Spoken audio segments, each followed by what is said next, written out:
Fact and opinion, these are two different concepts.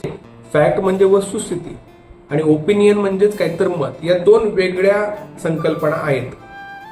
समजा मी म्हटलं आपण सर्व मनुष्य प्राणी आहोत, तर आपण मनुष्य प्राणी आहोत हे फॅक्ट आहे. परंतु जर मी असं म्हटलं सर्व मनुष्य प्राणी हे निष्पाप आहेत, हे ओपिनियन आहे, राईट, हे मत झालं. तसंच आता मी तुम्हाला स्टेटमेंट सांगतोय, ते स्टेटमेंट तुम्ही काळजीपूर्वक ऐका आणि ते फॅक्ट आहे का ओपिनियन, ते माझं मत असेल का वस्तुस्थिती, तुम्ही चेक करा.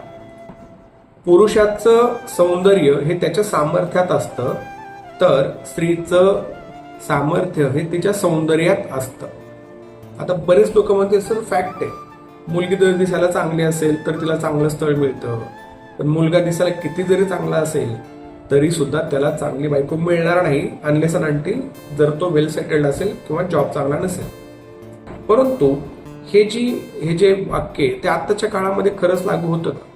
आता आपण पाहतो की आपल्या समाजामध्ये, जगामध्ये मोठमोठ्या पदांवर सामान्य दिसणाऱ्या महिला विराजमान झालेल्या आहेत. एक साधं सरळ सोपं उदाहरण म्हणजे आपल्या भारताच्या महामहिम राष्ट्रपती आदरणीय द्रौपदी मुर्मूजी. तुम्ही यांना जर पाहिलं ना, तर एक सामान्य दिसणाऱ्या महिला आहेत, परंतु सर्व भारताचा कारभार ते पाहत आहेत, म्हणजे त्या राष्ट्रपती आहेत.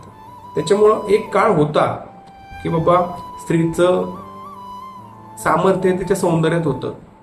आता तसं नाही राहिलं. स्त्रिया सुद्धा प्रत्येक क्षेत्रामध्ये स्वतःला सिद्ध करतायत, अभ्यास करतायत, IAS IPS होत आहेत, डॉक्टर होत आहेत, इंजिनियर होत आहेत, पायलट होत आहेत. सगळ्या क्षेत्रामध्ये स्त्रियांनी स्वतःला सामर्थ्यवान सिद्ध करून स्वतःचं सौंदर्य सिद्ध केलेलं आपल्याला पाहायला मिळतं.